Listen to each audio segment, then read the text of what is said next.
आज के क्लास में हम लोग क्लास 9 के बहुपद के गुणनखंड के बारे में पढ़ेंगे। तो आज का टॉपिक है हमारा A cube plus B cube plus C cube minus 3abc और इसका वैल्यू होता है a plus B plus C A square plus B square plus C square minus A B minus B C minus C A के बराबर। और इसका एक और फॉर्मूला होता है 1/2 a plus B plus C into A minus B का whole square plus B minus C का whole square plus C minus A का होल स्क्वायर। तो ये दोनों फॉर्मूला एक ही है। हम लोग जानेंगे कि यह फॉर्मूला क्यों आया। तो सबसे पहले इस बात को जानेंगे कि जब हम A square plus B square plus C square minus A B minus B C minus C A को ए से एक बार मल्टीप्लाई करेंगे, फिर इस पूरे टर्म को बी से मल्टीप्लाई करेंगे, पूरे टर्म को जब सी से मल्टीप्लाई करेंगे तो ये रिजल्ट आएगा। और इस प्रकार से ये फॉर्मूला बना। साथ में दूसरे कंडीशन में क्या है कि ये पहले ये तो सेम ही है, ए माइनस बी के whole square B minus C के होल स्क्वायर और सी माइनस ए के होल स्क्वायर, ये इस रूप में आएगा। और इस यहाँ पे 1/2 है, यहाँ से 2 कॉमन होगा, उस 2 को हम एक दूसरे से कट कर देंगे तो ऊपर का रिजल्ट आएगा। तो अब हम लोग इस फॉर्मूला से रिलेटेड क्वेश्चन को सॉल्व करेंगे। तो सबसे पहला क्वेश्चन है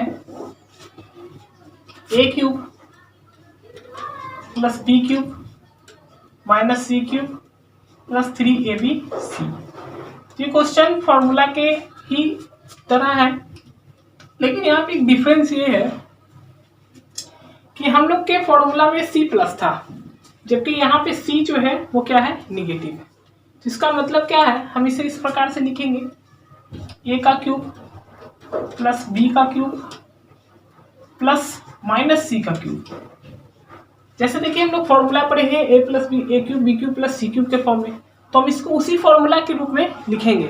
लेकिन चूंकि सी मेरा निगेटिव था इसलिए हम इसे माइनस सी का क्यूब लिखे, कि माइनस सी का क्यूब करेंगे तो माइनस सी, और माइनस सी प्लस माइनस क्या होगा, माइनस रिजल्ट देगा। फिर हम लोग पढ़े हैं -3, तो 3 ए हो गया ए, बी के बदले में बी और सी के बदले में माइनस सी। देखिए माइनस माइनस क्या हो जाएगा, प्लस, और ऊपर का टर्म आ जाएगा। तो इस प्रकार से हम इसको ब्रेक कर लिए, A cube plus B cube plus minus C cube minus 3ab minus C के रूप में। तो हम लोग अब इस फॉर्मूला पे इसको सेट कर देंगे। ए हमारा क्या है, तो ए है, बी के बदले में बी और सी के बदले में माइनस सी, तो ए प्लस बी माइनस सी हो गया। फिर ए स्क्वायर, तो ए का स्क्वायर ए स्क्वायर, बी का स्क्वायर बी स्क्वायर और सी का स्क्वायर, तो माइनस सी का स्क्वायर करेंगे तो ये प्लस सी ही देगा, तो सी स्क्वायर। फिर हम लोग का क्या है, माइनस ए बी, तो माइनस ए भी पॉजिटिव और बी भी पॉजिटिव, तो रिजल्ट तो माइनस ए बी ही होगा, तो माइनस ए बी। फिर है माइनस बी सी, तो माइनस बी और सी है हमारा माइनस सी, तो ये माइनस माइनस प्लस, तो प्लस बी सी होगा। फिर आगे है सी ए, तो सी ए के लिए सी निगेटिव था तो माइनस और ए, तो ये पॉजिटिव सी ए देगा। इस प्रकार से ये क्वेश्चन हमारा बहुत ही आसान तरीके से सॉल्व हो गया। इस क्वेश्चन में हम लोग को माइनस प्लस का थोड़ा सा ध्यान देना पड़ेगा, क्योंकि question same to same formula के बेसिस पे नहीं होगा। उसके बाद एक और क्वेश्चन है हमारा M cube minus N cube minus 1 minus 3 M N. तो इस क्वेश्चन पे अगर हम लोग देखते हैं तो यहाँ पे हम एम क्यूब को पूरे एम का क्यूब लिख सकते हैं, ठीक है। अब देखिए यहाँ पे हमारा n भी निगेटिव है, तो n निगेटिव है तो इसे हम प्लस माइनस n का क्यूब लिखेंगे, फिर प्लस 1 का क्यूब लिखेंगे माइनस 1 का, और हम लोग क्या पढ़े हैं -3abc, तो 3 माइनस 3, a का वैल्यू हमारा m, b का वैल्यू हमारा -n और c का वैल्यू -1। अब देखिए ये दोनों तो पॉजिटिव रिजल्ट होता, लेकिन यहाँ पे माइनस होने के कारण माइनस तो होता है। ये हमारा फॉर्मूला पे आ गया। अब इसको हम इस रूप में लिखेंगे, तो ए का काम हमारा कौन कर रहा है, एम कर रहा है, बी का काम कौन कर रहा है, तो माइनस एन कर रहा है, सी का काम -1, तो एम माइनस एन माइनस 1। फिर आगे क्या होता है, ए स्क्वायर, तो एम स्क्वायर होगा। फिर होता है बी स्क्वायर, तो बी का काम हमारा कौन कर रहा है, -n, तो ये ए स्क्वायर हो जाएगा। सी काम कर रहा है हमारा -1, तो +1 होगा। फिर है A B minus A B, तो ये माइनस ए बी के कारण माइनस ए हुआ हमारा m और b हुआ -n, तो ये हो जाएगा +mn, ठीक है। उसके बाद है माइनस बी सी, तो ये दोनों तो निगेटिव पॉजिटिव हो जाएगा मल्टीप्लाई होकर, लेकिन माइनस होने के कारण माइनस एन, और फिर है सी ए माइनस सी ए, तो माइनस सी हो गया -1 और ए हो गया एन, तो ये हो जाएगा क्या हमारा एम। तो इस प्रकार से ये क्वेश्चन भी बहुत आसानी से सॉल्व हो जाता है। अब हम लोग एक और क्वेश्चन को सॉल्व करेंगे, लास्ट क्वेश्चन। तो ये लास्ट क्वेश्चन है हमारा सी 1 + 8x³ + 18xy - 27i³। तो इस π³ को हम पहले ले आएंगे, हम किसी भी नंबर को अरेंज कर सकते हैं उसके आगे के सिंबल के तरह, जैसे वो जिस फॉर्म में वो लिखा हो। तो इसको हम इस प्रकार से अरेंज कर लेंगे। ये 1 जो है इसे हम 1 का क्यूब लिखेंगे, 8x³ को हम 2x का क्यूब लिख सकते हैं, और इसे हम 3y का क्यूब लिख सकते हैं।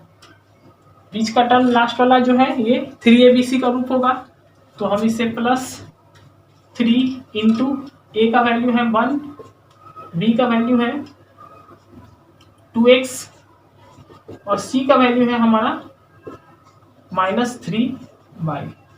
यहाँ पे भी इस क्वेश्चन में c जो है माइनस फॉर्म में था, तो -27 को हम प्लस लिखकर और -3y का क्यूब के रूप में तोड़ लेंगे। तो ये हो गया a³ + b³ c³ -3abc के फॉर्म में। अब a का वैल्यू हमारा क्या था 1, b हमारा 2x और c है -3y, तो ये हो गया a + b + c।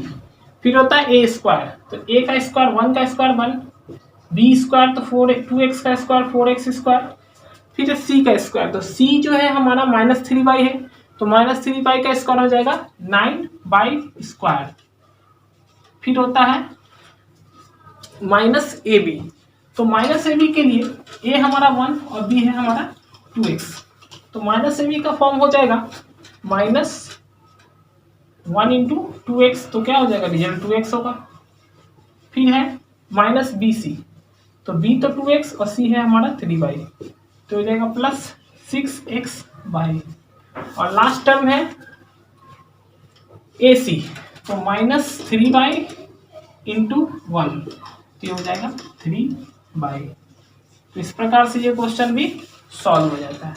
तो उम्मीद है कि आपको ये तीनों क्वेश्चन। अब हमारा एक और क्वेश्चन है, जिस क्वेश्चन में कहा गया है कि यदि x = 265, y = 267 और z = 268 हो, तो ऐसे कंडीशन में x³ + y³ + z³ - 3xyz का वैल्यू क्या होगा।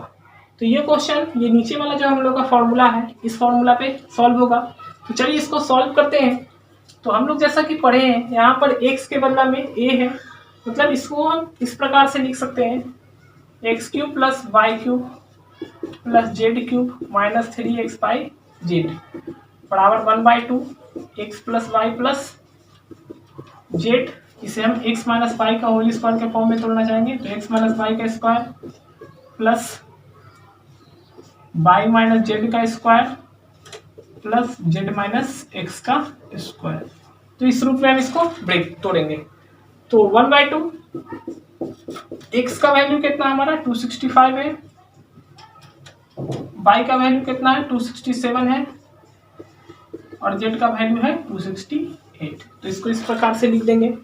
अब है हमारा x - y, तो x - y के लिए 265 - 267 का स्क्वायर प्लस, अब है हमारा x - y, तो x - y के लिए 265 - 267 का स्क्वायर प्लस 267 - 268 का स्क्वायर और प्लस 268 - 265 का स्क्वायर। इस रूप में इसको हम लिख सकते हैं। अब 1/2 इसको ऐड करेंगे तो 5, 15 और 5 20, 0, 8 और 8 और 12 20, तो यहाँ पे ये सब मिला के 8 हो जाएगा 800, यानी टोटल को ऐड करेंगे तो 800। इन दोनों को सब्ट्रैक्ट करते हैं तो -2 का स्क्वायर प्लस इसको सब्ट्रैक्ट करेंगे तो -1 का स्क्वायर और इसको सब्ट्रैक्ट करेंगे तो 3 का स्क्वायर। ये 800 400 बार में चला जाएगा, तो 400 इंटू, और ये हो जाएगा -2 का स्क्वायर 4, 1 का स्क्वायर 1, 3 का स्क्वायर 9, तो 400 इंटू 14 तो ये हो जाएगा 5600। तो इस प्रकार से ये क्वेश्चन जो है सॉल्व हो जाता है।